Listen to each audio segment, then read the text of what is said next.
somebody open the stream up and make sure that everything's good? Oh, there's people in the chat. Oh, by the way, Jake, I forgot to tell you. When you're putting out these collaborations like Abira, AG, and whatnot, make sure that you're linked because we are kind of promoting your stuff as well. Yeah, I need to get it in there. Yeah, pin that in the YouTube comment. I think that'll be the best thing to do. Yep. Alright, so what's the stream doing? Yep. Are we talking? Can they hear us? I'll test it out right now.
like a 30-second delay.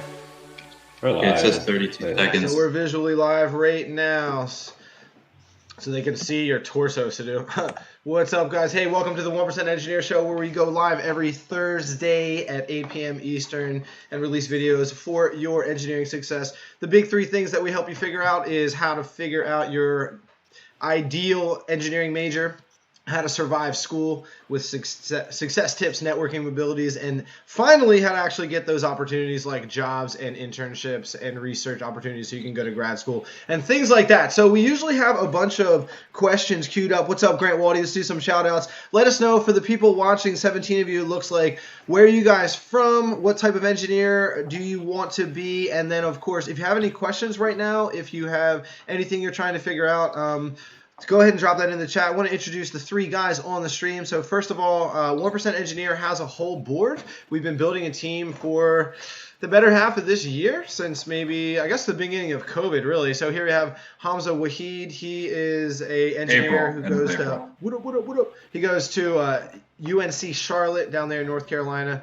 Has some mechanical engineering expertise. Next up, we have Sidhu, who is another mechanical engineer. We'll tell you about the projects and things that he's working on. And then we have Ashton. All of you know Ashton from Discord. Astro wrote. He's the director of our Discord Shout out to community. Zick in the chat. What's up, Zick? What's up, Zick? Do some shout outs. Alexander, what's up? We've been exchanging some emails. Really cool. Hamid, what's up? What's up? What's up? Robert Torres. So Robert is having a meeting with me pretty soon. If you guys want to be involved with that, let me know. Hamza, Sidhu, you guys might want to be there. Ashton, if you want to, whatever. Yes. But Robert is in here in lots of the streams and essentially want to figure out maybe like stream brand ambassadors or some other way to get more people involved who are already really engaged. No problem, Freddie. Thanks for showing up. Thank you so much. What's up, Freddie? Thanks so much. I am so used to typing, I forgot to take care of me. Do we have our first question yet? Let me go check out this document. Yeah, go ahead and drop your questions in the chat, guys. All right, first one. Rahul, yeah, just got an offer for a co-op opportunity. Not too happy with the rate of its pay. It's worth an appropriate asking. Is it worth or appropriate asking if the pay is negotiable? Currently, have a year's worth of internship experience at a bigger company. Okay, cool question.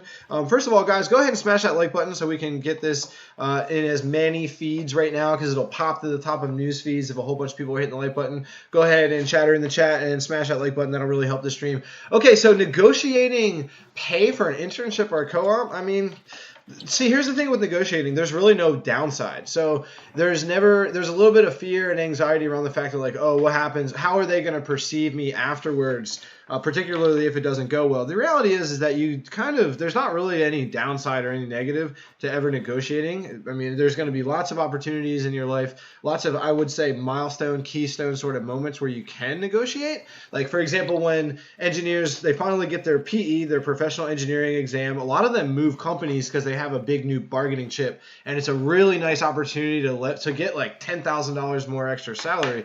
And so for people who are afraid of this, even down at the co-op level, there's really no downside. Even if there's no room to move it, I tried negotiating my first position, and all they told me was, hey, listen, we can't do that because then you'd be making more than the guys who've already been here for a full year. And they just were kind of transparent about the salary and made a good position about fairness. And I was like, okay, sounds good. And I had tried, and it almost felt like there was a boost in respect. That's my sort of position on the downside, or what happens if you negotiate and it doesn't go well. Well, I don't think there's the case. You just get respect. They say no, and you might as well, if you don't ask for anything, you never receive anything. So you might as well try. And then what you've done, you've almost invested and hedged that future situation for you to maybe negotiate again. Or maybe you have a little bit more leverage if you bring up a question or a weird thing about your benefits. And you can, sometimes people, if they can't move on the salary, they try to get more vacation days or more flexibility on working from home on Fridays. These types of things. It's a bargaining trip. But if you never try, then you never have a voice, and then you never have sort of like a position in the battle. How does negotiating work for women in engineering? Sorry? Oh, was this the next? Whose question is it? No, I was just trying to add on top of it and saying, how does negotiating work for women in engineering? The same way. I think that women negotiate less and they ask for less, and therefore the numbers kind of reflect it. I think that, yeah, there are situations where women have fewer opportunities and these types of things, but I think that the salary gap and sort of the managerial like responsibility gap, like there's more men, particularly older white men in leadership. So these sort of things Ceballos is in narrow. the house. Sorry?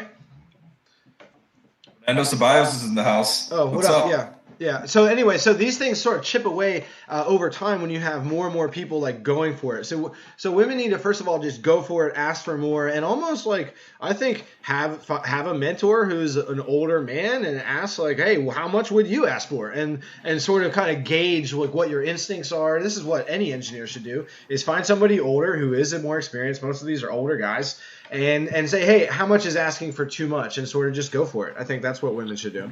Couple shout outs here. Jasper, what's up? I guess this person's name is D. Fernando Ceballos is here. Yeah, you were giving him a shout out. Sorry, yeah, I was like mid sentence, so I didn't even hear what was going on. Do we have any more questions in the document? I don't want to go over that. Oh, nice. There's a bunch of stuff. Okay, how do you say this name? Joao. Joao?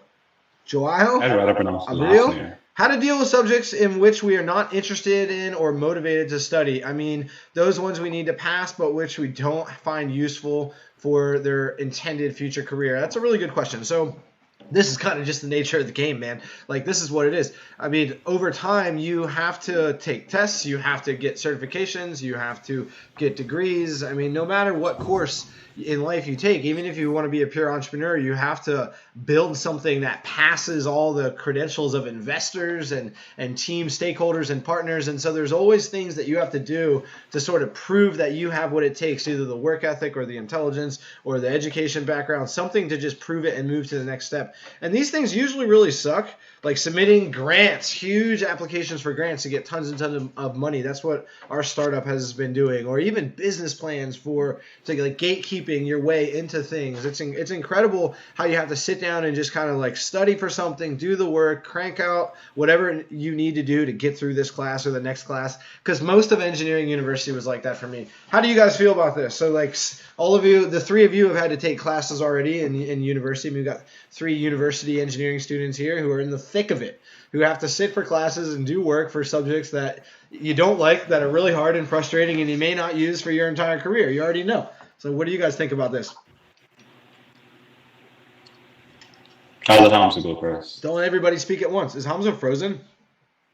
What's the question? Hamza frozen. The question is, the person is asking us a really good question about forcing yourself to do work and study for the classes and the things that you don't necessarily like and enjoy, and you just have to grind through the work. And this is a sort of the nature of the game of all of life, particularly engineering school. So if anybody has anything to add of you three, that's why you're here. You guys are in the middle of it right now. Yeah, it's like taking your ACTs, your SATs. Like it's just kind of like, certain like hoops you got to jump through, and like everyone's got to take physics. Everyone's got to take some statics. Like there's some things you just got to do, and like you gotta know how to do. Like you got to learn it.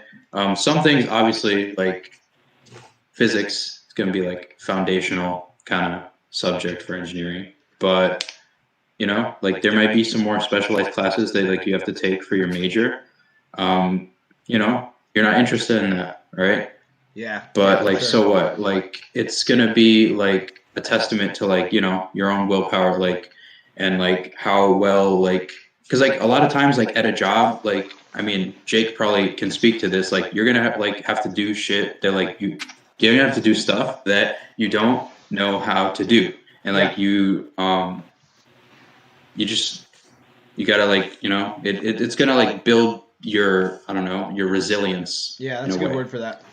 Yeah, no, this is the part of the game. I mean, it's just a part of life. Again, there's licenses and certifications and degrees and benchmarks you have to pass through, and usually it involves a standardized test or a big document or a bunch of just some dog and pony show that you have to jump through and figure out and move on to the next thing. All right, big shout outs to Grant Waldy and Fernando Ceballos in here, some real life engineering friends and some collaboration friends who are dropping some really awesome questions in the chat. I'm going to skip ahead to Grant because I think this is really big and something that I pretty much ignored for like most of the things that I practice today or believe in today. This is something that I think a lot of students overlook. So Grant's question is, how important is physical health, diet, exercise? I would include sleep here during school and their career life. I think it's massively important. So good sleep habits, the right diet. I did work out and I exercised in university and in the early parts of my career, but I definitely, there's been a whole progression. You know, I'm 33. I graduated from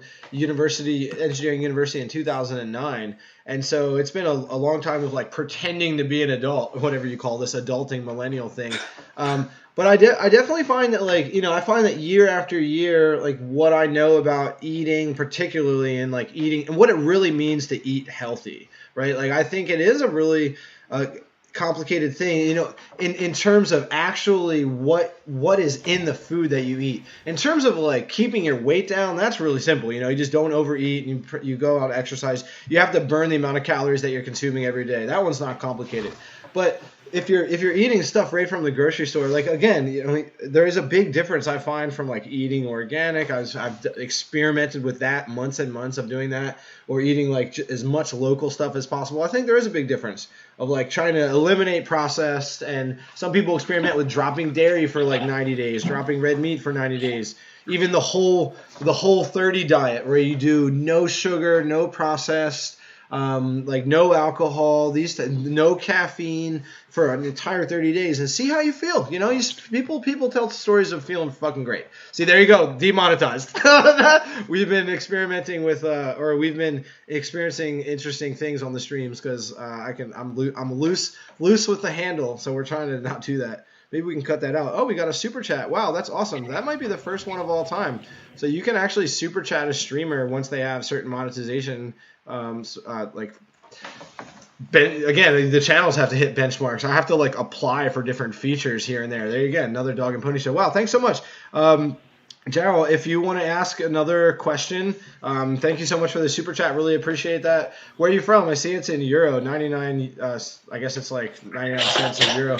That's really cool. Ask another question, and we'll give you sort of a double dipper for the super chat. Really appreciate that. Let's go ahead and see. I want to jump over to Fernando's question. So there you go. Thanks for that question, Grant. I think those things are really important. Again, exercise, get your endorphins. You know, you feel more positive and optimistic.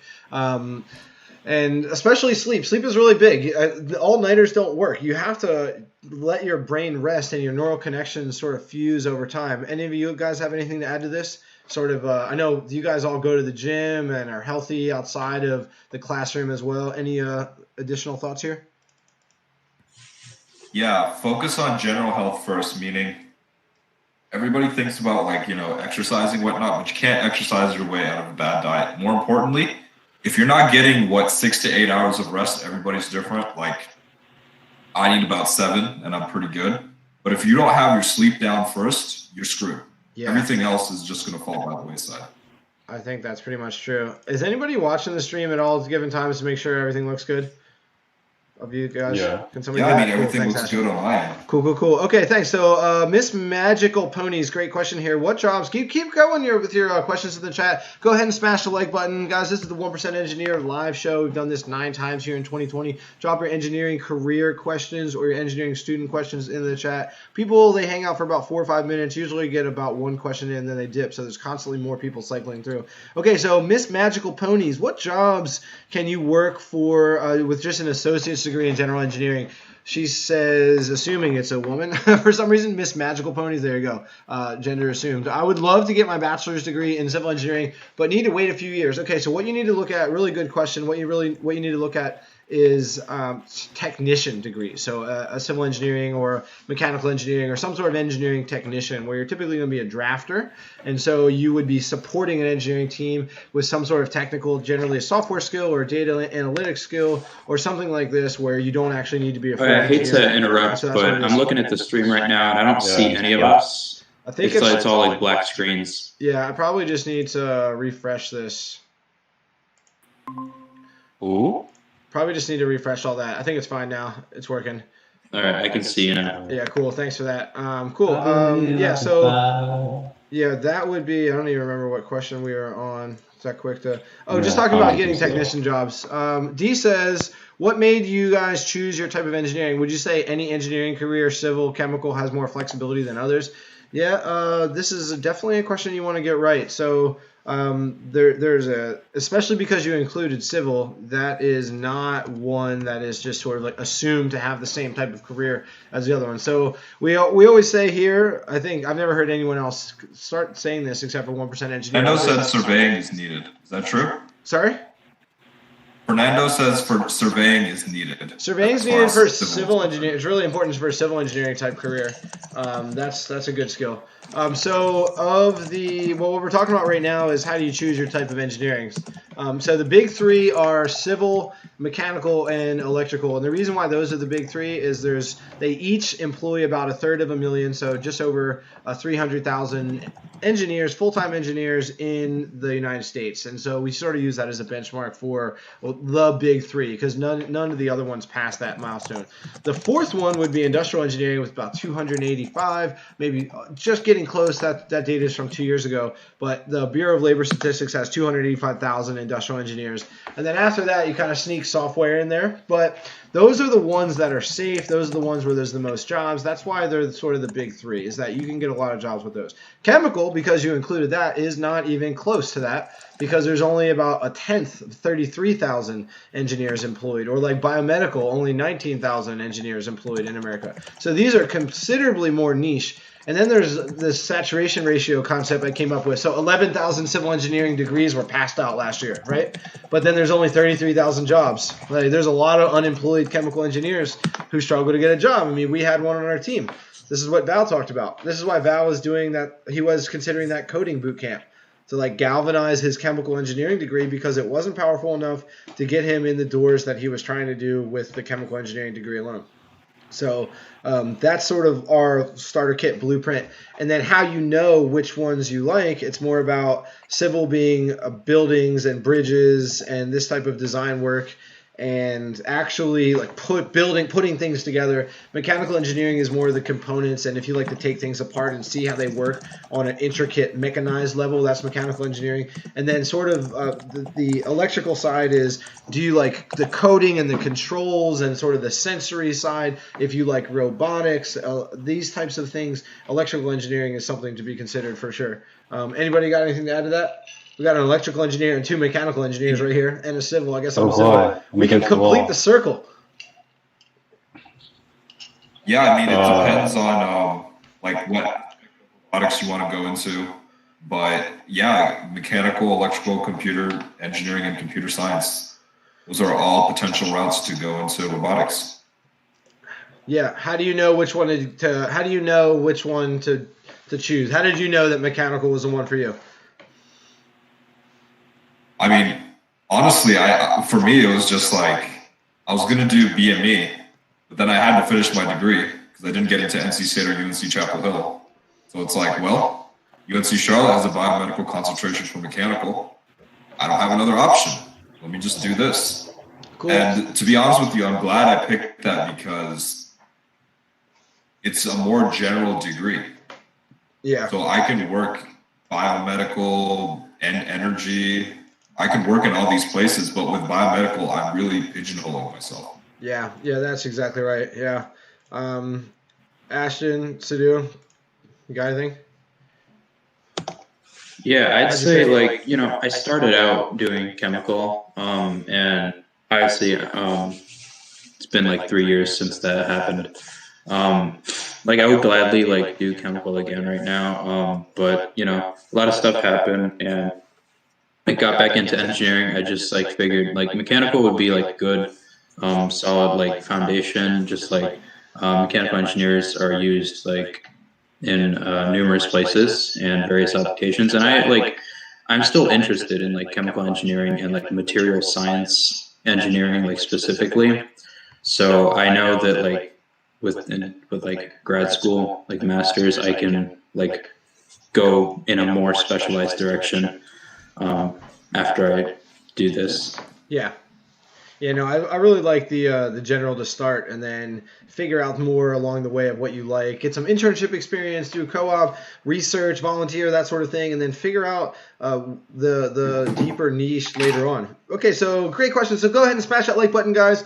And if you're new here, make sure you subscribe. This is the 1% Engineer Show. We've been releasing 2 videos a week now on the regular channel schedule, along with doing a weekly live stream every Thursday at 8 p.m. Eastern Time. So make sure you hit that like button so more engineers can drop into here right now. If you have a student question, if you have a career question, anything about your engineering journey, anything like this, go ahead and drop it in the chat. We have our 3 board members here, Hamza, Sadhu, and Ashton. Do you want me to call? I always struggle with just refer to you as Astro Wrote or Ashton. What do you want me to? I mean, Discord knows you as Astro.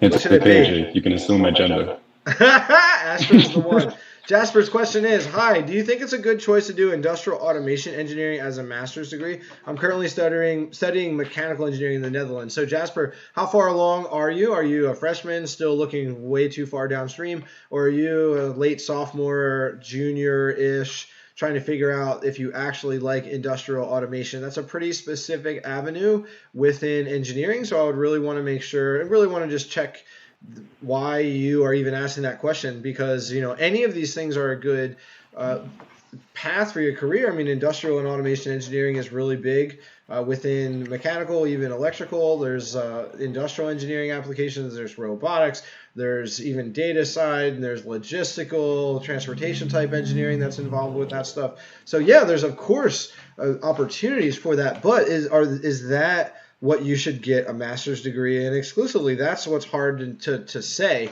depending on where you are. That depends on if you're just forecasting or if you've really actually experimented, gotten some internship experience or done some projects on it, taken some university courses on it. Like, how far along the journey are you? Because that really depends. Most people think they like something, they take the courses, and then they get on site in an internship and they're like, oh, this isn't the thing that I thought it was. And so it's really hard to decide too early what you're really going to enjoy.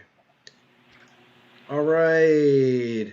Hamid's question, great. He's been in the chat for a minute. Ideas for renewable energy projects for final year. Thinking something to do with programming and power generation. It's really hard to come up with some sort of idea for a specific project right here on the spot. But what I would say is what I would do. So I really think Reddit, and there's a lot of project subreddits and a few communities. You can even go over to thanks.com and look at what people are designing. That's one of our sponsors. So there's a link in the description to sign up for a free account so you can see what models people might be building. Maybe people building wind turbines and sort of geothermal energy things. Who knows, right? So go ahead and check that out. But yeah, I would go on Reddit, go on forums. There's other Discord communities for engineering and that sort of thing. I'm sure you can find. We got to find more resources for essentially engineering students from Reddit channels. Like, where are they on Discord, and see what people are talking about just to get more project ideas. But that's a really good question. That's what I would do. Okay, Reese Davis, robotics engineers versus mechanical engineers. A very interesting position on this question. Is it the same situation as how can mechanical engineers get into aerospace engineering? Hey, Jake, I think the screen went black. Like, our faces aren't being shown. Yeah, it's interesting. I think it's just because I either click off the window or maybe things lag for a little bit. But if I refresh it, I guess. What's it look like right now? I'm going to keep this up for a second. Black. I mean, granted, there is lag. I'm just gonna reload it. I'm just gonna reload it and it'll be fine. I don't know why it's doing this, but it's fine. People are still staying in. I did hear someone say that when they click the window, then they go black. Yeah, interesting. It's okay. I'll just keep refreshing it. Okay, so this question is robotics engineers versus mechanical engineers. Is it the same situation as how can mechanical engineers get into aerospace engineering jobs? So mechanical engineers, again, are one of the sort of big... They say it goes black when you click off. Okay, well, when I click off? Yeah, when you click then, off. Okay, so you guys will have to read the question. So what's it look like now? Understood.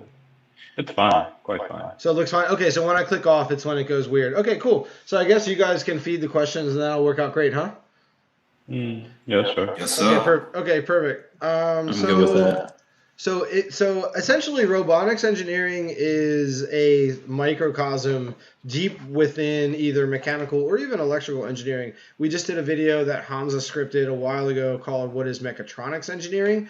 And technically robotics engineering is a subset within mechatronics, which is about automation, but also controls. And automation is more on the robotic side. So things you give it sensory detection abilities and then it responds. Whereas there is a whole control side of mechatronics that isn't robotics. For example, when you show up to a traffic light, there's sensors in the ground and then triggers that actually do things. And it's not actively looking around the environment or doing things like a robot would, but it has triggers and controls. So there's a big subset of that. So what you're talking about here is like a really tiny niche robotics engineering, comparing it to a massive umbrella engineering realm, which is mechanical. Okay, so it's not exactly the same as aerospace within mechanical engineering, because there's 55,000 aerospace engineers hired in America. It's almost a huge subset of mechanical alone, if not making a claim that it's kind of its own subset of engineering.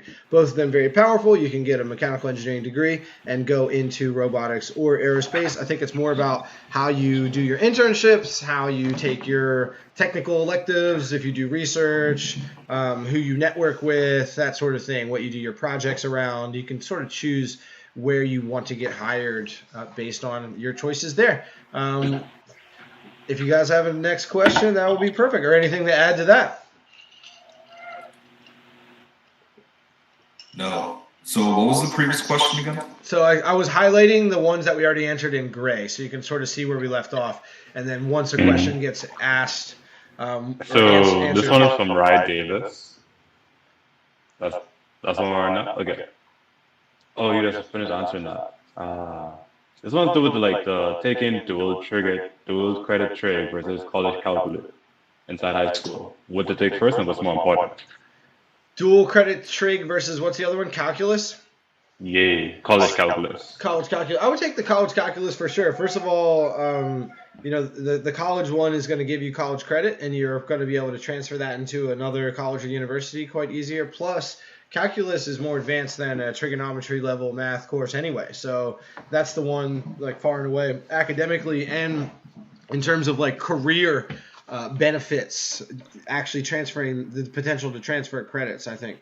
Unless they're talking about AP trigonometry, you don't have to take trigonometry in college anyway. So even if it was AP, it doesn't matter. So there you go. What? My college must hate me then. Oh, what is trig then? Is it just advanced linear algebra? Trig is when we get into. What are you learning in the class? Let's see, sine, cosine, tan, all of the It's kind of like an intro to Laplace in a sense. Yeah. When you get the integrals and stuff, you thought to figure out how you get there and etc. Yeah, they're probably just positioning it as a bridge between a pre-calc sort of position. So okay, cool question. What's next? Next question. All right. Next question is from Josh Tail. How can you improve your critical thinking to be a better engineer, or rather a 1% engineer? How can you improve your critical thinking? So I think it's about iteration and just making sure that you always are sort of looking at the world with the critical thinking, problem solving, almost like a problem solving lens, right? How could something be better? How could something be different? There's a guy named James Altucher who talks about the idea muscle. Write down 10 new ideas or 10 ways to improve an idea every single day, and you sort of become this idea generating machine. And I find that people like cinematographers, filmmakers, Sadhu can be maybe, pull a feather out of a hat on this one because he has a YouTube channel about sort of cinema and breaking down what they're doing and why. But when people are making films, I find that my filmmaking friends, what they do is they watch films. They're not really watching the film to watch it. They're analyzing the shit out of it and breaking it down and sort of deconstructing why it made you feel this way at this sort of time. And so I think that sort of thing can be done at any level, and it's a really beneficial thing to do for this example. So I don't know. Do you guys have anything to add for that? Another term that's coming to my mind is lateral thinking. Yeah. I forgot what that means, but there is value. Well, I think it means like bridging something that you're already thinking about and that you're trying to figure out, connecting two things that are positioned laterally. That's really what innovation is in general, is connecting two things or finding something that's working in one field and then bridging the gap and smashing them together. The best tech example is, you had Facebook, which just connected people. Then you had LinkedIn, who showed up immediately after, which connected people in a professional setting. And so it was just really building two new things that people hadn't really connected before. This is what most of our new products and new things are nowadays. So great question.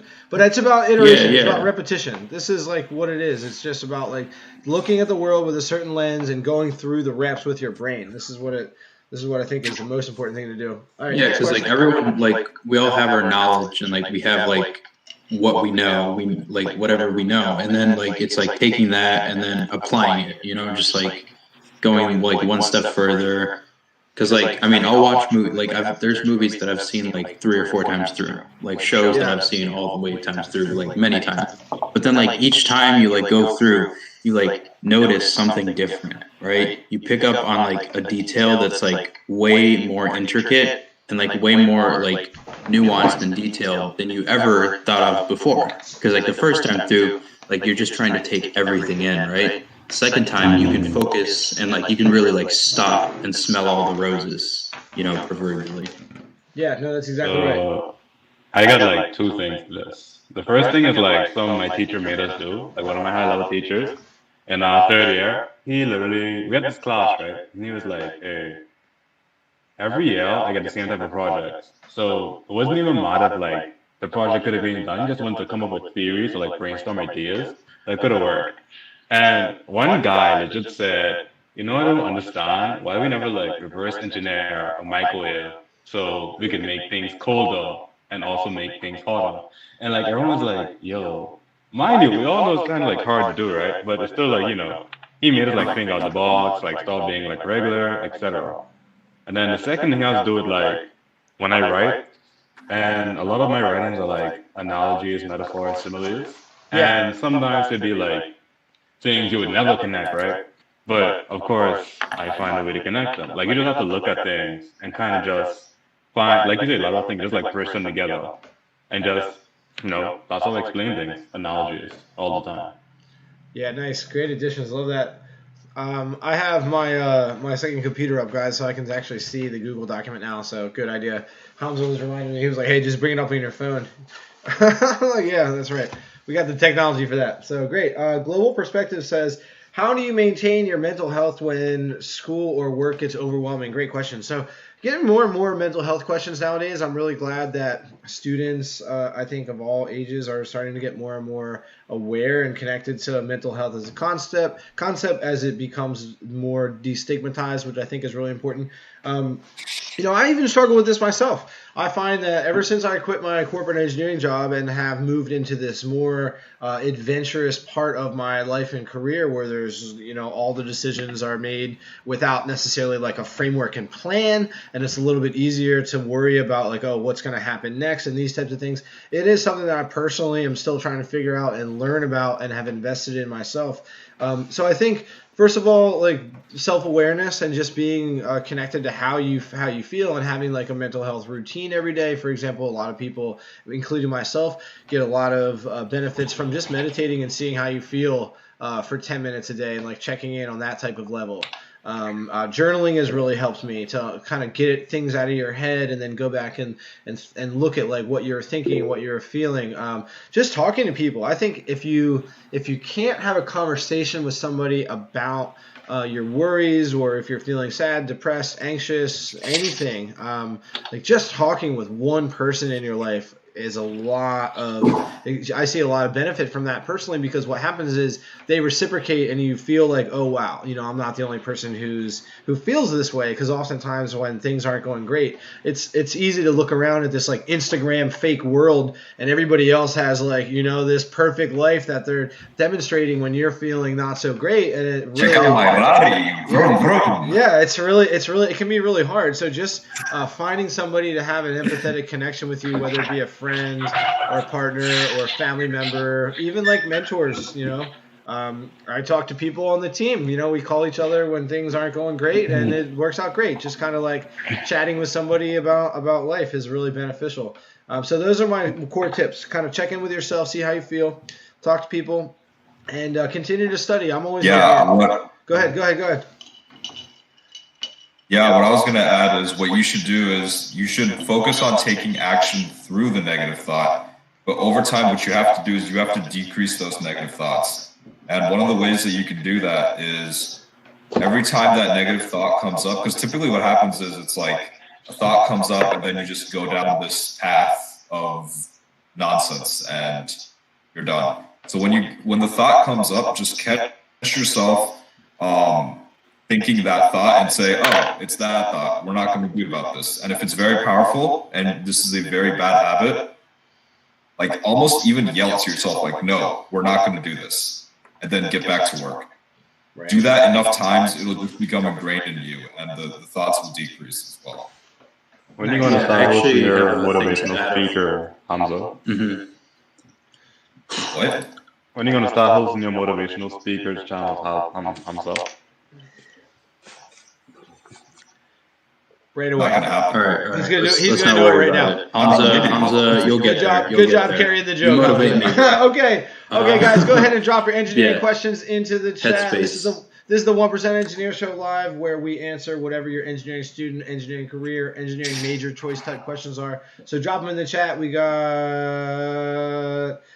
just bouncing between like 16 to 23 people in here. We have a document here with Paul Buzzo, Ricardo Vargas, Robert Torres, Sally B.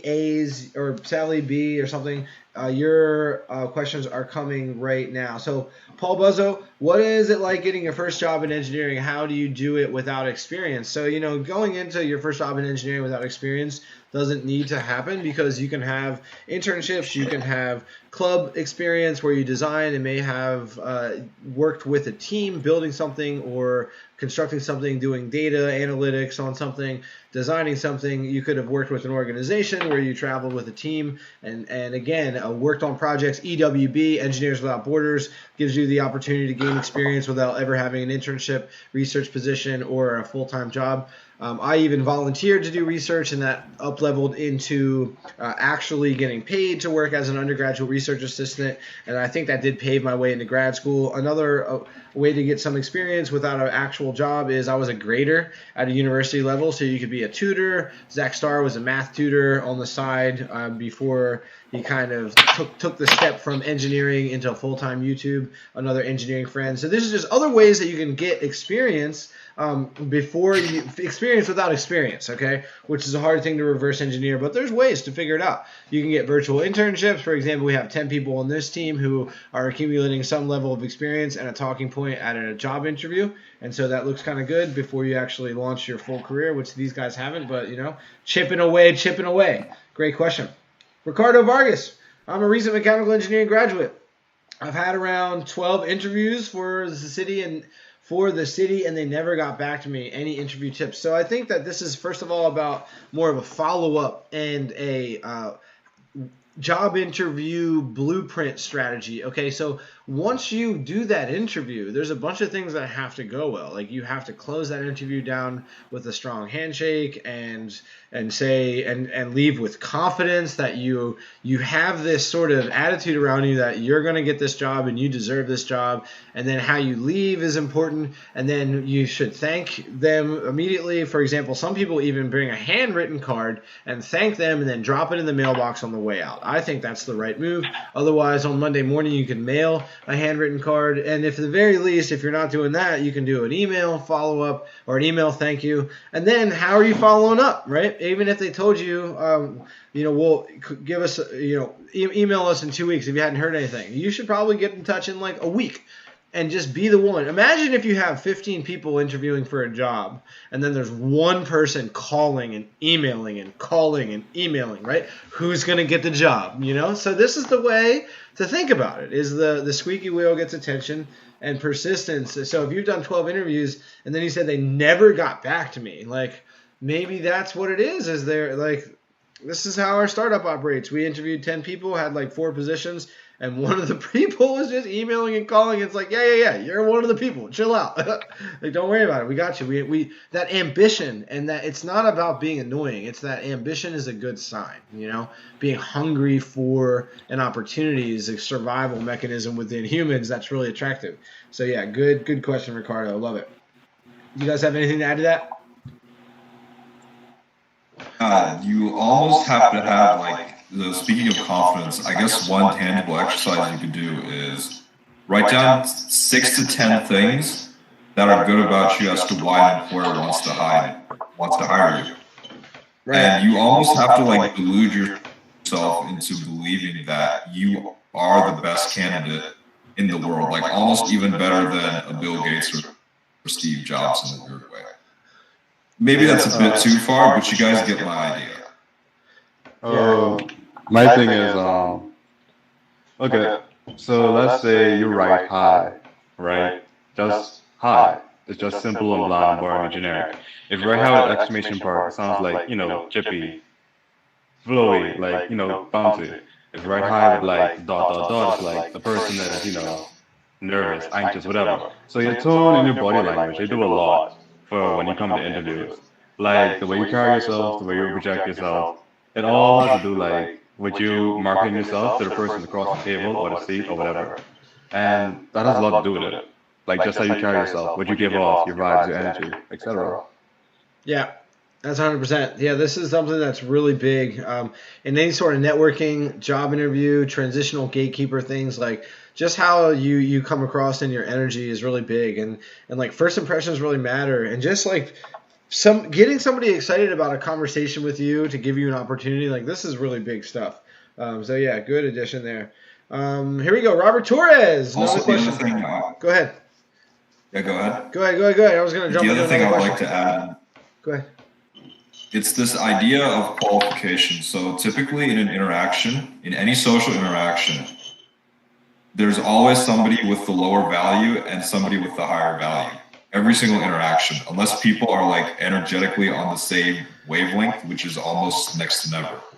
So what that means is whose worldview is stronger? Is your worldview stronger or is the other person's? Now, this doesn't mean that you're like going up against their worldview like this, like, oh, you suck. You have a stupid thought, No. What it means is that like every time they state an opinion, like, do you always agree with them? And are you always like trying to buy into their worldview? Like, for example, I like to go swimming. And if you don't swim and you just start saying, yeah, I've been trying to get into swimming, but I don't know, it's just been hard. That's the wrong worldview. You shouldn't be falling into somebody else's frame.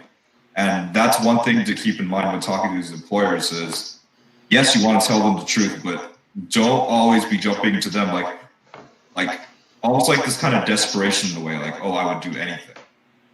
Yeah, don't do that. Don't come off desperate. That's not the way. Yeah, thanks for that, Hamza. Robert Torres, thanks again for being on another live stream. We're chatting with Robert about potentially joining the team because he's been really engaged, really active. Maybe some sort of like live stream ambassador. We'll figure it out. What we do is we have people sort of like prospect to join the team, or we prospect for people joining the team, and then sort of figure out what their career goals or student goals are, and if they're a good fit and ambitious and want to sort of help out and get involved, and we can work together. Great, come on board. That's what it is. Robert Torres' question is, guys, go ahead and smash the like button if you haven't already and you're new here, which about every 4 or 5 minutes people cycle in and out. So smash the like button so that more engineers can go ahead and drop their question in the chat. If you have something that you're trying to figure out, drop it in and we can ask that question. Robert's question is, how do you catch someone's attention in an interview? Sure, you can give a typical answer in an interview, but what's going to make that making them go, wow, I need that person on my team? Okay, so I think it's mostly about, do you show up with a level of research around that company such that you know everything that's going on in the last 6 months, and you know that I just found out that my business partner's had his second baby. Wow, I just got a message about that. So here we go. Congratulations. Yeah, so the second boy is here. So basically, do you know everything that they've done in the last 6 months? Are you following their blog? Are you signed up for their newsletter? Do you know the awards that the company has won, the projects that they've landed based on following them on their social media? And again, newsletter, blogs, and things like this, they might put out public notices. But if you have pointed questions, that's the real response to this question. If you can show up with pointed questions, Robert, and you really know about exactly what they're working on and basically what the landscape would be of your future for that company, then you feel like you are actually investing in that position already. And it makes it a lot easier for you to stand out and be like, and that person be like, wow, Robert is really kind of already like part of this team. So that's my biggest tip for that. Sally B, as a second year student, I'm not getting. Sorry, Jake, I have something to add. Go ahead. Yeah, the idea that's coming to my head when it comes to an interview is it's this idea called the buyer-seller dynamic. So basically, when you walk into a job interview, typically you're assuming the seller's frame, especially if you're going for a big interview like Amazon, Facebook, etc. So typically the person in the seller position is always in the lower value seat. So what you have to do is you have to flip the script. That's the idea that I'm trying to get at here. And one of the ways that you can do that is actually, this is a sidebar that I think, Jake, you and I need to have a conversation on this. Sure. Well, we're live right now. So let's talk about what we can talk about here. In there it's flipping the script, essentially, and getting yourself in the buyer position. Once you get in the buyer position, you have the power. Okay, use examples because sometimes it's really hard with too much of the theory. So if you have a story with an example, that I do have examples, but because of political correctness, it's not appropriate. Yeah, and I need to refine these ideas a bit more. Yeah. So yeah. Sounds good. Okay, awesome. Okay, so I'm going on to the. Yeah, good question. Good question for that, Robert. Really appreciate that. Let's see here. Can't use any inappropriate examples. Look at Ashton laughing at you. Sally B, as a second-year student, I'm not getting any time in the lab. I'm worried this will affect my future third and fourth year of school. Do you feel like we'll be able to catch up and do what we need to do in third and fourth year hands-on classes? For hands-on classes, what advice do you have for those of us who are not getting this experience? So I want to know, second-year student in what? And what do you mean by not getting any time in the lab? So this really depends, depending on what you're actually studying, what your major is, time not spent hands-on in the lab can be far more detrimental, or this is just something that you have to deal with. I mean, you're not alone here. You have an entire class of people who aren't getting time in the lab. So what are they doing? I would say that to alleviate your some of your concerns is just like that mental health question. Have some conversations with some of your classmates. Have a conversation with your professor. Ask for advice. Think, what are people doing? What is the norm? What is the bar? Are you the only person who feels this way? Is there something that was missed? Is there just some concern here that can be alleviated by just knowing that you are actually in the same position as everyone else? I want to kind of have an expand question here. I think this is more of just like a student question. Oftentimes students, when there's not like a guaranteed next step or next question to ask, it's like, oh, well, what do I do? It's like, well, maybe just let's problem solve here and figure out what is like the datum, the benchmark, the baseline, and how far away from that are you? And I bet you that you're in the same position as everyone else, and you're going to be fine. With me, I feel like I know what they're trying to get at. Yeah, go ahead. In my earlier years, didn't really have much labs. I had like one lab a year, and that sucked. And then in my third and fourth year, they wanted to do like all these labs. And I'm like, hey, y'all didn't really tell us how to do these things. But then I realized that the theory prepares you to do the lab. So if you understand the theory, it's going to be easier in the lab. And then the second thing is like, if you're a hands-on learner like me, you could go and buy some really cheap packages of components. Like for me, resistors, capacitors, etc., they cost like dirt cheap. Like you get $15 worth of a bunch of stuff. And you start experimenting on circuits or experimenting with your own like projects. Like for me, I start working on things in the summer, and like at night when I can't sleep, I just literally get up, take out my work stand, and just start making something off the internet. Yeah. Yeah, it's a good way to approach that. Yeah, thanks for that. Hamza, Sudhir, you guys have anything to add? I mean, you just gotta find ways to be creative. I would say like you could probably start out by typing stuff on the internet and be like engineering project and just start making those, and then from there try newer and newer things. Cool. You're breaking up a little bit. A question. What's up? That brings up a question I got for Hamza. So like Hamza, like I was thought from like an EE perspective for like components are cheap and whatever, but with mechanical engineering, like things more expensive, I'd assume so. Maybe, but I mean a lot of mechanical is designing on AutoCAD, and I guess the rivets, the bolts, probably in a way. But if you're creative enough, you could find a solution around it, honestly. Yeah. Also, you could do the IoT, you could focus on IoT type projects, like literally like right over there. Here, let me pull it up. It's okay. Well, we'll get back to it when you return. Unless you're back right now. All right, next question. When Hamza returns, we'll get back to it. We don't have time. Stream's got to like go really fast. I got my IoT kit right here, and yeah, I mean, you could make IoT stuff. Like this thing cost, like the particle device cost me like $36 to get. Nice. The wires were like $5 for 120 wires. Resistors, capacitors are pretty cheap as well. So just in case people don't know what IoT is, maybe you could do a brief explanation of Internet of Things and talk and make sure that people know what you're talking about.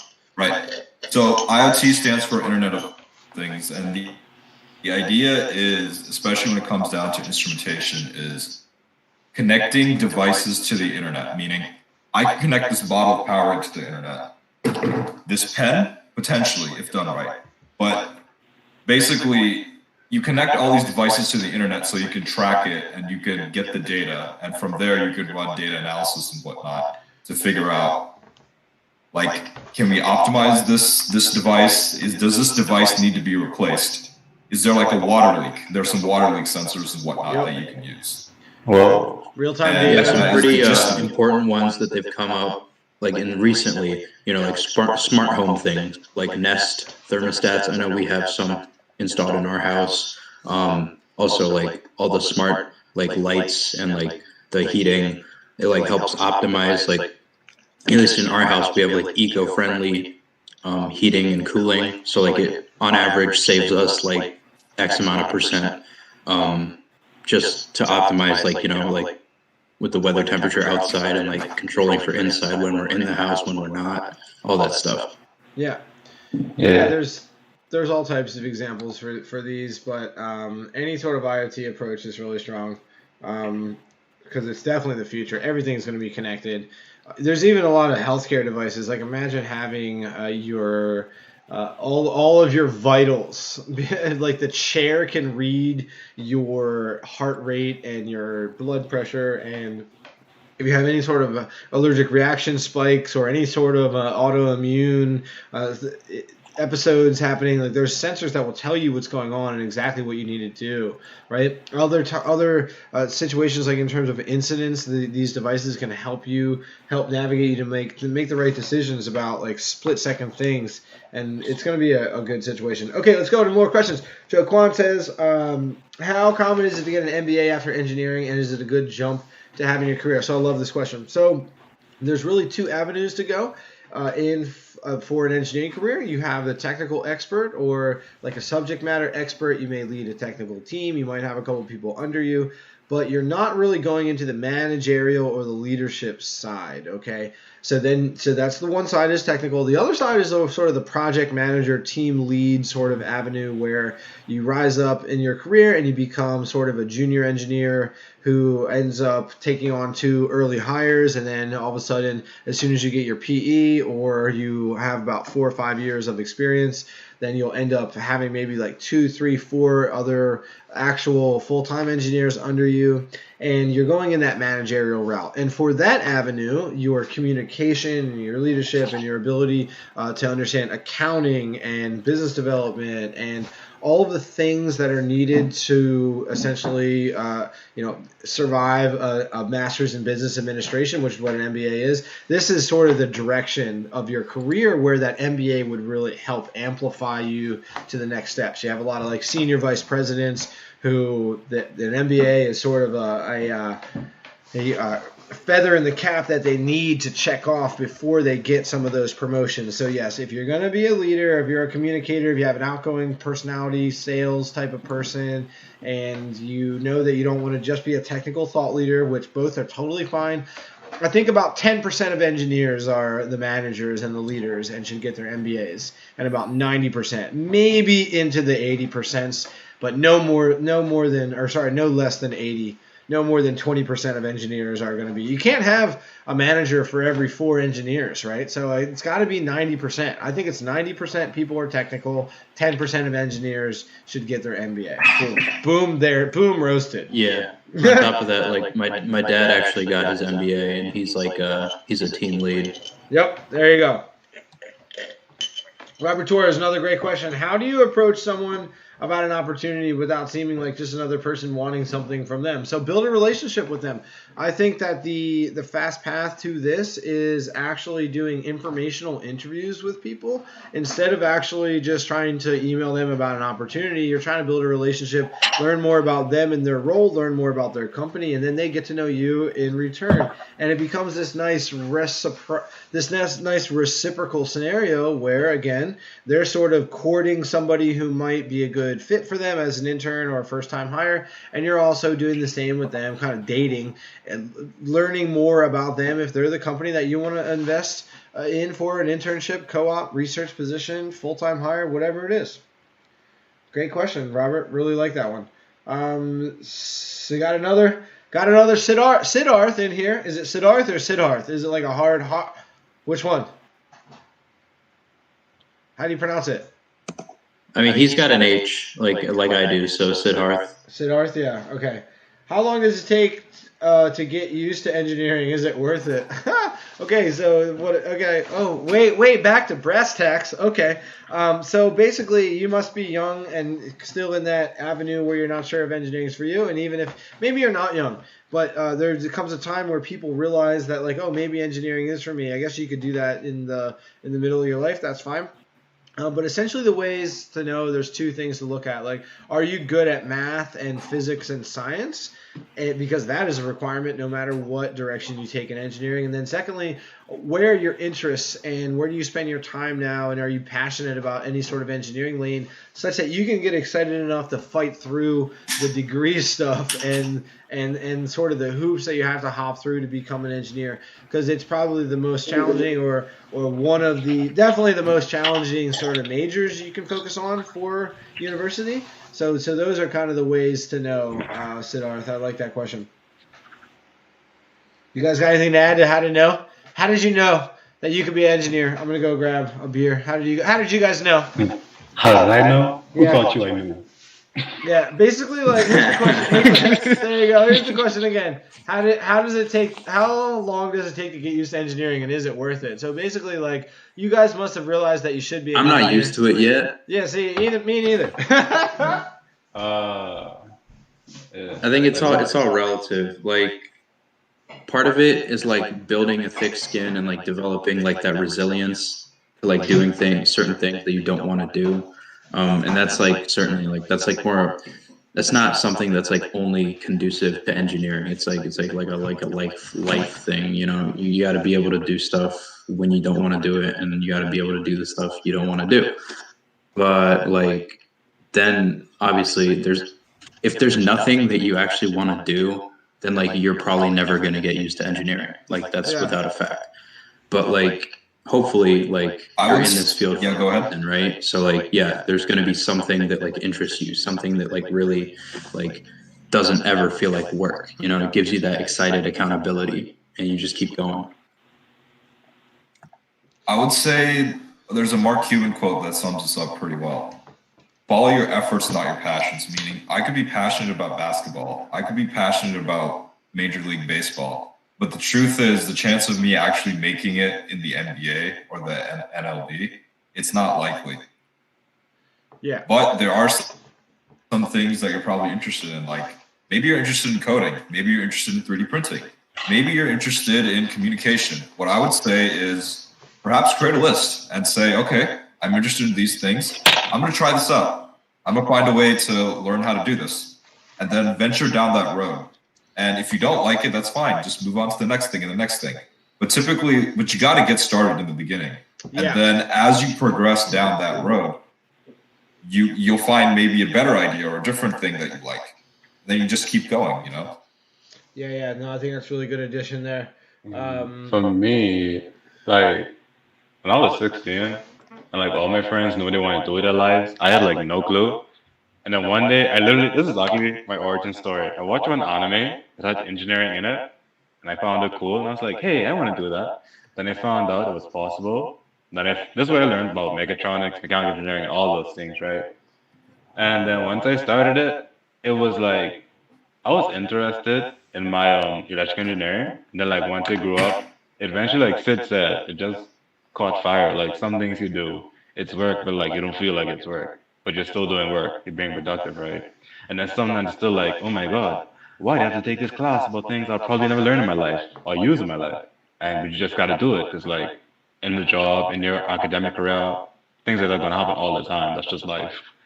So you have to like, for me, it's like a pros and cons thing. So measure your pros, make a list like Hunter said.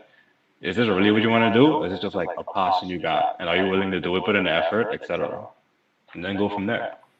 Yeah, I mean, my love for communication and whatnot, like, you know, me and Jake, we have long conversations about communication, social dynamics and whatnot. It really just came about from me just starting, going out, learning how to meet new people.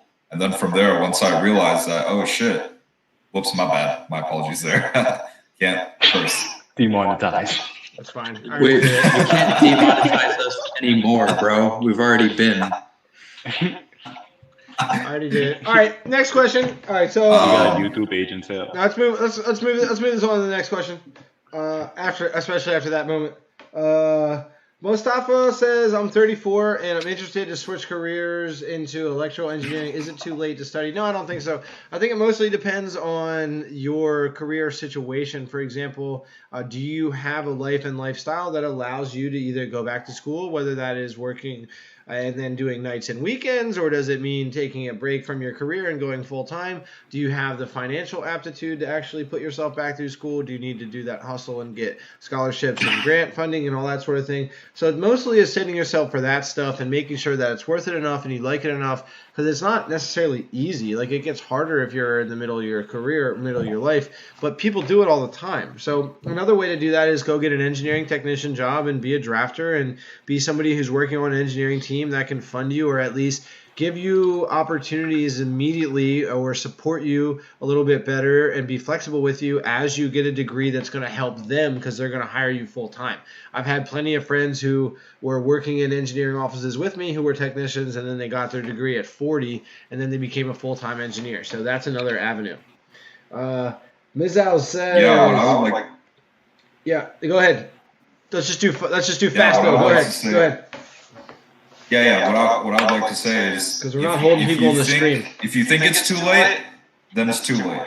If you think you can do it, you can likely do it. Yeah, but most people who are in the middle of their life, based on my experience, they don't have the confidence, because everybody think it seems like it is too late. So there's lots of people who go back and do it. It's just rare. So you have to, if you have to like trust your instincts, and if those really do tell you it's too late, then it's too late. But otherwise, there's people who do it. So these people need encouragement. Okay, Mizzo says, is it worth it to intern at your dream company if that means withdrawing from a semester of school and pushing your graduation date back? Again, that depends, like, are you in some situation where your financial, like your scholarships or your funding, or, your parents, or even your own ability to put yourself through school, is that going to dramatically change? I think you should make the priority there, because interning at your dream company is not really going to change the history of your career, the future of your career. But if it's like NASA and you want to become, if you want to work at SpaceX, or if you can't wait to work at Tesla, these these types of situations, it's hard. Again, it's hard to make that decision for you, because if your whole life you've been waiting to intern and just pausing things for 6 months, maybe it is worth it. I can see a world where it is. So it again comes down to take a example from Hamza's last question, is trust your gut, trust your instincts, and if you think it's potentially worth it, it's not a big dramatic downside, so go for it. I can see this next question being a good discussion. Which one? The one you're on right now. Oil field? Yeah, no, this is great. So I think that, I personally think that we're going to see less and less petroleum engineering and things involved with oil over time. I mean, that's just the nature of the game. But should you avoid working as an oil engineer? Well, here's my answer to that. So if you are in a part of the world, a country or a city that has a massive oil industry, then there's not really a whole lot of downside from doing it. If you're attracted to it and you like it, you might know people in it, you might have family in the oil engineering sector, then whatever, it's fine, go for it. But it's not something that if you're outside of those markets, you may not, you're going to end up having to pivot your career in 10 years or 20 years or something. You will. So that comes down to localized attraction factor and sort of looking downstream, and how much tolerance are you going to have for an environment where maybe it becomes impossible to do any oil engineering in 20 years. I mean, that's a long time away. A lot of people are going to have to pivot their careers anyway. So I think just look around. If you live in a place, like if you're from Texas, okay, if you're from Alberta in Canada, if you're from the Middle East, if you're from Nigeria, if you're even from the United Kingdom, we'll have a lot of oil. So this is my perspective on it. My personal interests aren't as important here, but I don't really support oil engineering because, again, it's not great for the environment, and fossil fuels in general need to go away. So the sooner and faster we can remove attention on those industries, I think it's better for the stability of our planet. Robert Torres, go ahead. I think the industry might shift. So in the beginning, we saw the industry go from kerosene to gasoline. And the way that happened was, Rockefeller was like, okay, I need a new product. Electricity's coming out. And he went to his waste factory. I don't know if this happened for gasoline was a waste product. Just breaking up. And then he realized the internal combustion engine is coming out. Got it. You're a little choppy, but it's okay. Keep going. Well, basically, like, what I'm trying to say here is the oil industry went from kerosene lighting to gasoline. Right. And Rockefeller did that transition, and Rockefeller made a fortune out of gasoline even more than kerosene. So, I mean, rockets, with space being the new frontier, rockets still need gasoline or like an oil-like fuel. Electricity is not going to work. So my opinion of the oil field is it could likely shift into a different product. Yeah. That becomes much in demand. I'd like to look at the percentage of that's the thing though, like the rockets, even though rockets need a lot of fuel, I'd love to look at the percentage. Even if we multiplied the amount of rockets that we're launching like times 10 right now, I bet you it doesn't even get close to the amount of fuel that we're burning with like heavy industrial factories and the pollution from coal and all the automobiles, all these big boats. So I guess we'd have to be launching rockets left, right, and center trying to colonize the moon and Mars in order to actually match the existing pollution and existing impact. But it's an interesting thing to look at over time. I'm going to keep getting these questions. So the last question that we have in this document is Manny Kwan. And before that, I only have one, which is Robert Torres. So drop your questions in the chat. Make sure you hit the like button, guys. This is the 1% Engineer live show. We do this every Thursday at 8 p.m. Eastern time. So go ahead and put that in your calendars and tune into next Thursday's live stream. We'll probably go till about 9:30, another 20 minutes or so, or as long as there's actually people in this live stream. Had a little bit of a more quiet one tonight with anywhere between 15 to 25, 30 people in this stream. But over time, we get more and more people, and that is totally fine. Go ahead and join our Discord because we take questions before the live stream, so you can actually have your question answered first. You can jump on right at 8, right at 8:05 or something like that, and actually get your question answered next week. We have a couple of positions. We're looking for more people to get more involved. So if you're an ambitious person watching this stream, go ahead and send me or Ashley a DM on Discord. Robert Torres, really appreciate you sticking around for the sort of business end of this stream. Oh, the internships. Oh, yeah, we have a couple designs that we're really excited to share with you guys pretty soon. We were working on, the three of us, me, Hamza, and Sadhu, what we call the 1% Engineer Remote Internship, where if you're having trouble getting an internship in 2020 because of COVID-19, well, you can do one yourself at home with this internship starter kit. It's like an internship in a box. And so we're building a design for electrical engineering, mechanical engineering, and civil engineering, the big three, where you have a 10 to 12-week program where you can actually build a computer portfolio. Science. Oh, yeah, we're building for software engineering / computer science. And so for this 10 to 12-year plan, we're going to give you access to resources, educational directions for assets for how to use those resources, and example projects and practice problems and opportunities to actually build a portfolio and build a track record of experience so that you can move on to the next step while it's seemingly impossible to get an actual internship in 2020 and in the spring of 2021. So yeah, really excited about that. If you guys want, if you guys want to participate in the internship really quickly, just go ahead and drop it in the chat. If you want to be like a beta tester and for us to send you these internship packets, go ahead and let us know in the chat and said I'd be interested in the internship, 1% engineer internship, and then we will message you. Go ahead, Hamza. But what I'd like to say is we'll tell you what to do. Like, we'll tell you what project to do and whatnot. But ultimately, you guys have to do the work for this. Yeah. I do want to make that clear. That's assumed. I mean, it's like, here you go. You have to actually do the work. Yeah. Okay, sweet.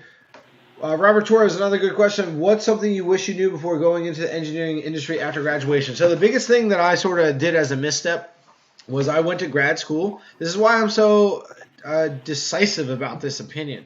I went to grad school immediately after undergrad because I graduated in the spring of 2009 when the housing bubble burst. It would be the equivalent of people going into the job market right now and struggling a little bit to go on to that next situation or opportunity. So like a lot of people, they delay with academia and they go to grad school or go get their MBA or something like this, or go get another degree instead of actually entering the job market, because it can be a little bit easier to just get funding or use your own dollars to continue your career with continuing education. And so I went into that not really understanding that it was not the best move for me personally.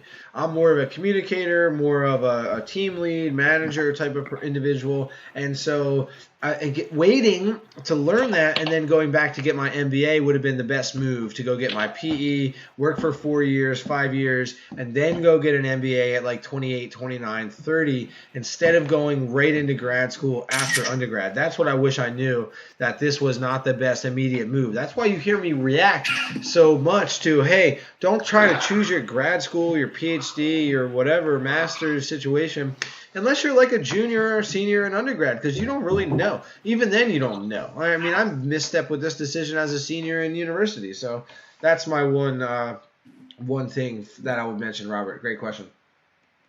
Any of you three have what's something that you wish you knew before? Well, I guess you can't really say going into the engineering industry. Never mind, you guys can't answer that. Sorry. Manny Kwan, as a fourth-year mechanical engineering student. Okay, whatever. Well, it says, the question is, sorry, I forgot. It says, what's something you wish you knew before going into the engineering industry? So, I mean, there could be something that you, have read about. Right, fair enough. I was going to say, like, about picking the degrees and whatnot, like, the only reason you should go for a PhD in engineering is if you want to be a professor. That's about it. Like, my dad is a mechanical engineer. He has a PhD, and he hides it from employers, literally. Yeah. That's the thing. You have to do that because you're overqualified, and people think that you are going to try to command a much deeper salary, and it's just kind of you wear it like a chain link thing of armor. It becomes this heavy load. Okay, awesome question, Robert. So go ahead and drop your questions in the chat. We're going to stream live here for another 15 minutes or so, guys, until around 9:30. 1% Engineer Show. Make sure you smash that like button and subscribe. All right, Manny Kwan. As a fourth-year mechanical engineering student, it's been hard getting internships. There you go. You can go ahead and sign up as a beta tester for the 1% Engineer remote internship. It's been hard getting internships. I've been hearing about project experience. What home projects can be made to add to the resume? I have 3D printing experience. Great. Well, why don't you go ahead and send me an email? Can one of you guys drop my email in the chat? Actually, I can do it. Send me an email. I dropped my email, but they can't see it. I don't know what's going on here. It's because it's probably spam. So I just dropped my email in the chat. Make sure that Manny, you go ahead and send me an email so that we can send you the remote 1% engineer internship kit, and you can be working on that. Basically, you have to find a way to build your own experience and build a portfolio and show that you have some skills and show that you can walk into that opportunity with some value and just get to work right away. And so if you can actually have a little bit of a bundle from us to say, here you go, here's some resources, this is where you can learn those resources, and here you go, this is where you can test those things that you just learned. That's sort of the 1, 2, 3 punch that we're going to be giving people for the 1% engineer remote internship. So great question. I only got one more question here in the document. Emil. What are your thoughts about robotics engineer versus mechanical? We sort of got this question already tonight, which is really interesting that we're getting what I find to be sort of a strange question, or like a misaligned. There's like some misalignment in this question about robotics versus mechanical. So robotics maybe one day will be one of the primary. Oh, Grant Waldy's back. That's awesome. Robotics one day could be one of the bigger engineering outlets, but now it's still microcosm deep within mechatronics engineering, with his kind of in this amalgamation of electrical and mechanical engineering. And so it's a really tough comparison, because if you look at the Bureau of Labor Statistics, they don't even report on robotics engineers. It's not a big enough avenue yet to even really command its own weight in the engineering career archives. So there's 2 degrees that can get you into robotics engineering. One's electrical, one's mechanical. So you later on, just if you want to be a robotics engineer, you need to make sure that your tech electives and your internship opportunities and research volunteer, your work with clubs, and also who you network with and the events that you go to. All of these things, the engineering organizations that you participate in, the Engineers Without Borders teams that you choose to be a part of. Maybe one of them is working on a drone project that is solving malaria issues for tribes in Africa. You can actually do robotics things for EWB. You need to make sure that all of your career, your repertoire, your accumulation of experience, skills, and opportunities align with robotics or whatever you're trying to go in. That's the way to do it, because you can't really pick robotics. You can get a master's degree in robotics, but otherwise it's not really a big thing. Great question. Grant Waldy, one of my older sort of engineering career friends, my first friend in Vancouver, sort of showed me the ropes when I worked for Parsons Engineering. Was out there for almost 4 years. What a great time. He's the bridge engineer that I tell you guys about, who travels all around Canada and really all of North America, inspecting bridges, getting paid a shitload of money. There you go. Demonetized. And really enjoying his career. I mean, it's a sort of a flagship example of how you can have a cool career, work really hard, and be able to kind of. He always jokes about how he can move wherever he wants and sort of like open a whole new business line for an engineering firm. He can kind of do it all. He's like a one-man band. It's really cool. His question is this: is it okay to start in one type of engineering and then switch? Great question. Is there a point of no return where I just have to stick with it forever? What a cool question. No, I really don't think there's a point of no return. I really don't think so. I think that the type of experience you have you can parlay that into a lateral move and a parallel jump, and you can use a relationship or a skill set. You can always teach yourself a new software or a new policy or something, even if it takes 2 or 3 years to learn something. Like, you can really learn a lot in a year of studying for a parallel industry. And I think unless they have hard stops, Grant, on like, hey, you need 15 years of design experience right here, there are most likely situations that are going to prevent you from getting into that as a lateral move. For example, You're a bridge engineer, Grant. You know that this is actually one of the engineering fields that has an exception to that PhD rule. They need PhD designer engineers. And if you wasted too much of your time in something else and then you wanted to design the biggest bridges in the world, I'm sure there is at some point in your career a point of no return where it's too late to go get that PhD and then to be in a position where you could actually design some of these behemoth bridges. But I find these situations to be exceptions, okay?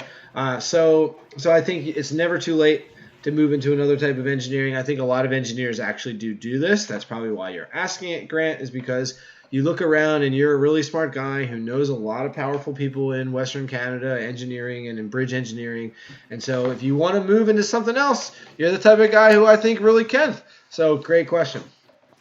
What do you guys think about this type of conversation in terms of point of return? Yeah, with careers. I mean, I guess it would be studying people who you're trying to be like one day, that sort of situation. I can say it depends, like, on also what you know. For example, the similarities of the things you know and where you want to go, right? So, like, if you're like a mechanical engineer and you're so far ahead and you want to be like, whoa, I want to go and do like aerospace or like mechatronics, it's easier because like your base is similar to where you want to go. So you're already like halfway there, essentially, right? But say like it's a very drastic change, like two opposite sides of the spectrum, and it's like kind of harder.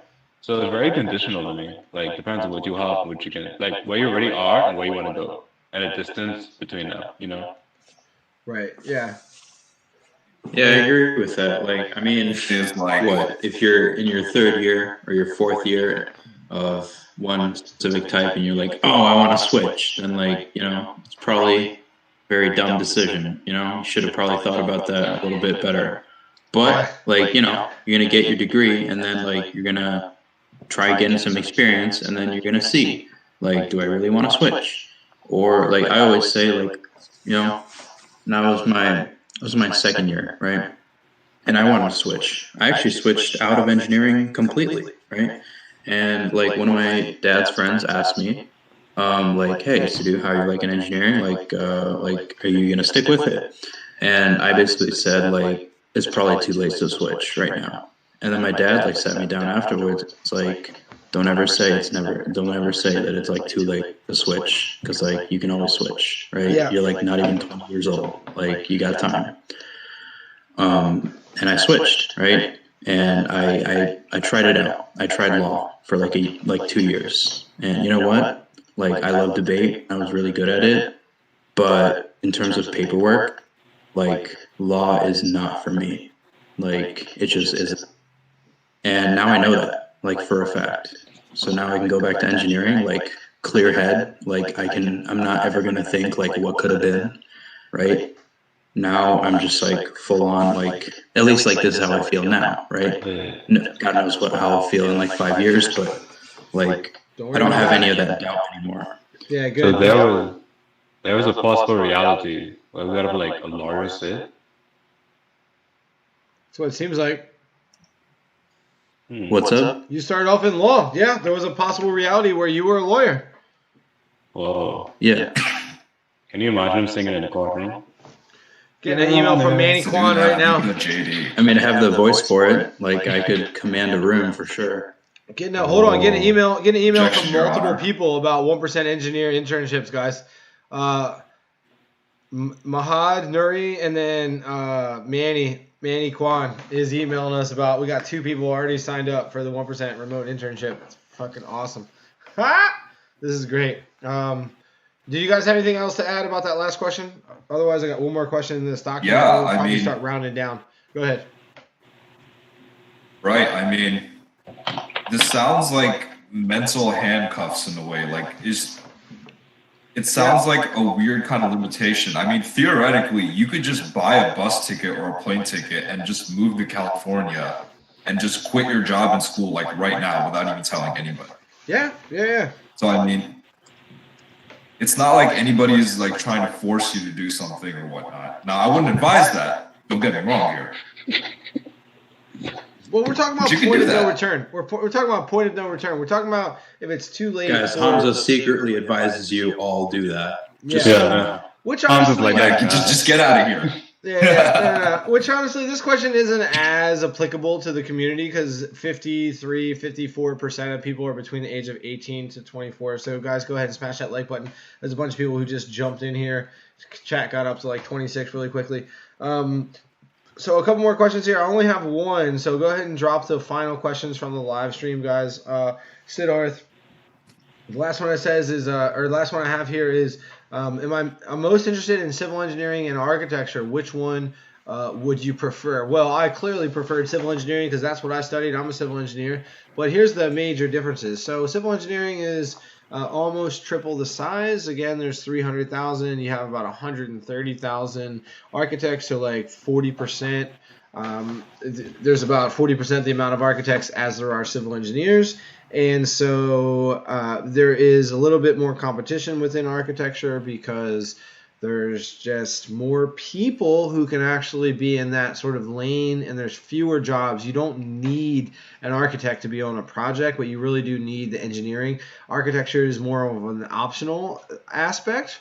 You don't always need it. That's the one tough thing. The other thing is, why choose architecture versus civil engineering? So on this channel, one of the bigger videos is engineering versus architecture, sort of the mental framework.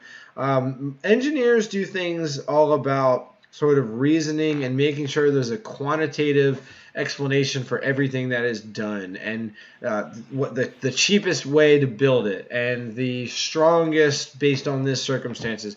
We don't necessarily integrate it into the other aspects of the design. We don't always make sure it looks a certain way. We don't actually make sure there's flow and cohesion in a community. If it's an infrastructure project, which it typically is, architects work on buildings and structures. That's really what it is. Is there continuity between these facilities such that they can actually work together? And these are the things that architects work on that an engineer may not, if it's not a part of the scope, and if it's not within their budget, they don't care. It's like, here's what we're going to do. And they don't really necessarily have to come at it with that broader lens. So that's the difference between architecture and civil engineering. Is a really good question, and one that people are quite perplexed on. Then if you want to get any more complicated, there's this thing called architectural engineering. And right now, just to plug Penn State University, we're talking to the director of Penn State University's architectural engineering department about doing a collaboration. And they actually have created an amalgamation of these two careers and have a degree just for that, because there is enough interest in both of them at once that you have people who kind of want to do a hybrid role. And maybe that's something for you, Siddharth. So there you go. Are you guys able to give a short summary or blurb for the internship? What's the name of the person who's asking this? So people know what they're getting into. So go ahead. It's not designed yet. We're still in the early phases. So thank you, Jeremy. Really appreciate that. Your interest in the 1% Engineer remote internship. So we're building this for you guys right now. So if you want to be somebody early adopters and more on the side of, I would love to incorporate more people on the decision-making process of what we're actually building for you and say, hey, what about this? We're doing this in class. We're doing that in class. And so, Jeremy, why don't you, again, send us an email. I'd love to get your opinion on things, and you can be one of the first people to understand what that short summary of the internship is really going to look like. We can even send you the documents right now. We have one for electrical engineering, mechanical engineering, and mine for civil is like 80% of the way done. So we could share. And I guess we need to still build this CS one. We'll talk about that over the weekend, guys.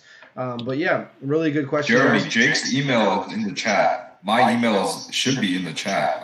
Hello. I don't know why you're still asking this question. Hello, it's okay. People just don't know that they can scroll up to the chat and figure out what they need. hello@jakevoorhees.com. I'm going to type it one more time. And there we go. So we do a couple more questions here, guys, but I think we're going to clip the live stream pretty close to 9:30. Thanks for coming out. We had 650 unique playbacks already. So even though it's funny, you only get like anywhere between 15 to 25 people in the stream. But then, there's 650 people who stop by for an average of 3 minutes and 25 seconds.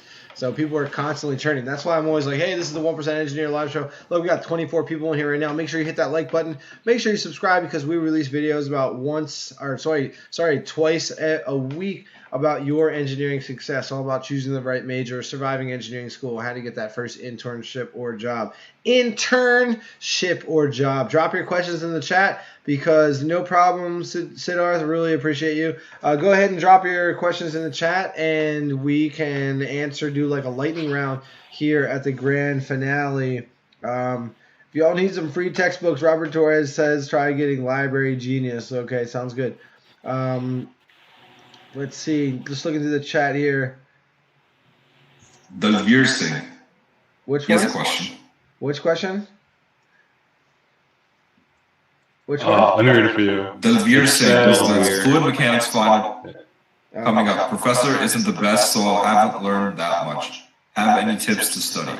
Okay, so great question. So we do have a video that is like performing in the top 5 right now, which is how engineers study, 9 tips for engineering studying. And so tips that I really like are the Pomodoro technique, where you study for 25 minutes and then you take a break for 5, or you study for 50 minutes and then you take a break for 10 and you sort of space it out. Make sure you're participating in what they call the spaced repetition method, where instead of like what I did when I was a university student, I would wait and procrastinate and try to cram and study and pull all-nighters. That doesn't work, because if you Google the spaced repetition method, what you have is actually the ability to study less. And if you give yourself more time and more opportunities to actually look at the material, you actually have to invest far less time. So make sure that you're doing things like that. I also would not have survived engineering school if it wasn't for doing work with a group of people and a bunch of kids who are smarter than me. So I really think study groups and even things like we are doing a study channel in the 1% Engineer Discord. So make sure you join that so we can all study together on essentially a video stream and be there together, because just being inspired and thinking about how other people are being ambitious can be contagious and make you want to study as well. So those are my core. Also, the other thing is tips. Yeah, go ahead. Using brain tech. Yeah. Also, the other thing is like using brain techniques. Like the way our brains learn is through association. So basic association. I'll give you a perfect example of this. Say you're in your manufacturing class. You need to learn what white cast iron means. So a definition of it is it's made from cementite. That's what I remember back in my manufacturing course. But let's just suppose that's a definition. So what you can do is you can say, okay, white cast iron, white cement. This cement is the sidewalk and the sidewalk is white. So all you have to do is think of sidewalk, and then you will know what the definition for white cast iron is. That's an example of what I'm trying to talk about. Yeah, it's like memory castle. You look up memory castle techniques. Those are like memorization techniques, which it's tough to make those stick for like engineering exams and things, but they can work like tactically for certain things when you're trying to crunch in some memories. All right, do we have any final questions here? I think we're going to do our goodbyes, maybe a couple of final lightning round questions. Fluid mechanics, word chemistry tutor. Just trying to see if there's any couple. What's your biggest regret in college? We talked about that already, which was going right into grad school instead of starting my career and then figuring out what I should go to grad school for. Sort of biggest request. No worries, Jeremy Galloway. If you go into our Discord server, which is in the description of this live stream, you can drop your questions in the core team, questions for core team channel. And that way you can have one of your questions asked right at 8 p.m. next Thursday at 8 p.m. Eastern time. That'll be the good way to go. Alexander, I used to think it's more to learn concepts. How do you use the spaced repetition method in engineering? We're talking about studying. I think we are kind of blurring the lines. So spaced repetition is essentially, it's really how your brain works. So whether you're using it for studying or whether you're using it within engineering, what spaced repetition is doing is if you expose something to your brain, somebody's cooking in the kitchen over there. I'm hearing a lot of background noise. So essentially, if you expose something to your brain, the more that you expose it to over time, the less amount of total time that you need to expose it to your brain in order to learn something. Let me give you a quick example. So, I could say, hey, I'm actually a really good juggler. I can do some crazy juggling tricks.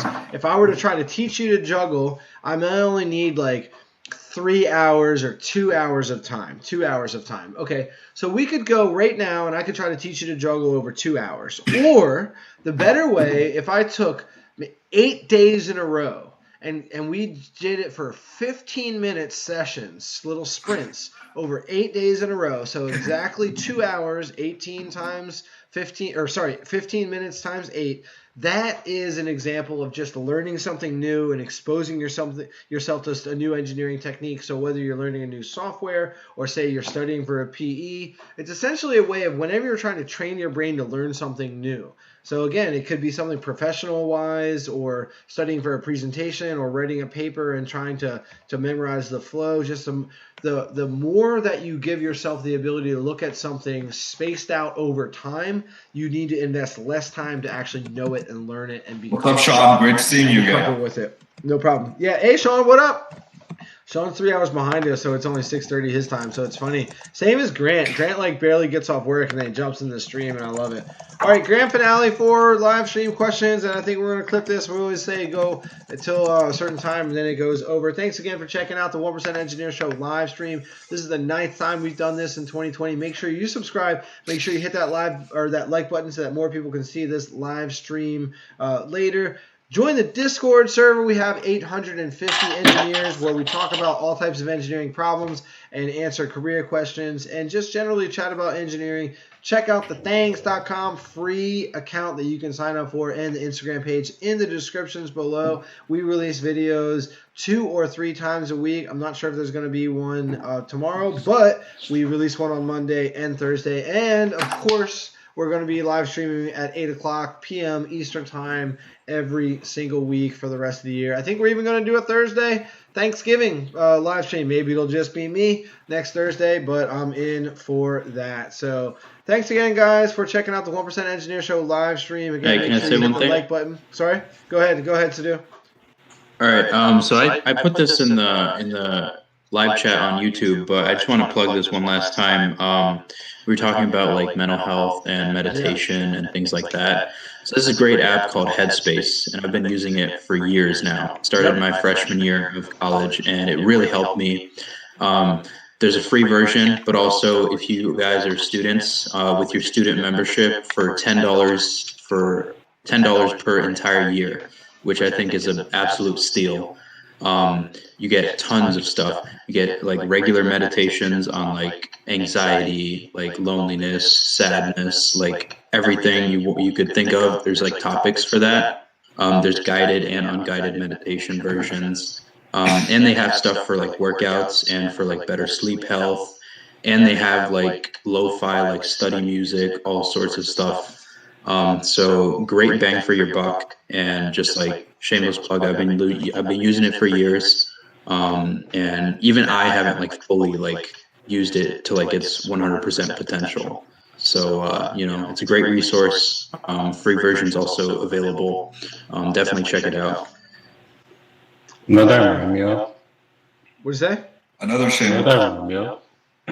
What's up? Remember when like the Lucy movie came out and it was like you only use 10% on it. Right. What were you saying, Hamza? Yeah, Calm is another good app. Yeah, I've used Headspace and both Calm. Go ahead. Right. Another shameless plug. Every time a negative thought comes up in your head that you know is negative, don't resist the thought. You resisting the thought will prolong the thought longer. I'm saying this because I've had experiences of this where like just one negative thought and I would just waste 30 minutes of my time doing this. What you do is you just accept the thought. You just say, okay, negative thought, great, whatever. And I'm gonna just do my thing. Watch the thought go away very fast. That's been my experience. And yeah, it's just accepting good thoughts and bad that's thoughts. Actually really Sounds good. Kind of spiritual and woo-woo, but it works. Spiritual and woo-woo is the way to go nowadays. Yeah, Ashton, do you have any grand finale mentions for the community? Come to our Discord channel, or rather our server. Yeah. You get to meet me and the rest of the core team. And we all be happy 1% engineer. Exactly. We've got about 850. Do some group meditations in the Discord. Yep, we got about 850 engineers in our Discord server that has only been around for 5 or 6 months. So go ahead and check that out in the description below. So it's been a great live stream. Thanks for hanging out with us. We had 720 people who have come out to the show tonight. What a fantastic time. Thanks so much, Hamza Sadhu and Ashton, for being here for the live stream. Thank you, 1% Nation, for tuning in. Again, go ahead and download the 1% Engineer Kit. Get over into our Discord server, check out the IG page, and sign up for your free thangs.com account where you can help out in one of our sponsor journeys. Thanks again. Tune into the live stream next week, Thursday, 8 p.m. Eastern Time, and we'll see you again in another video. Bye-bye. See you, 1% Nation. Peace out. Thank you. Love you. See you guys. I got to remember how to kill this.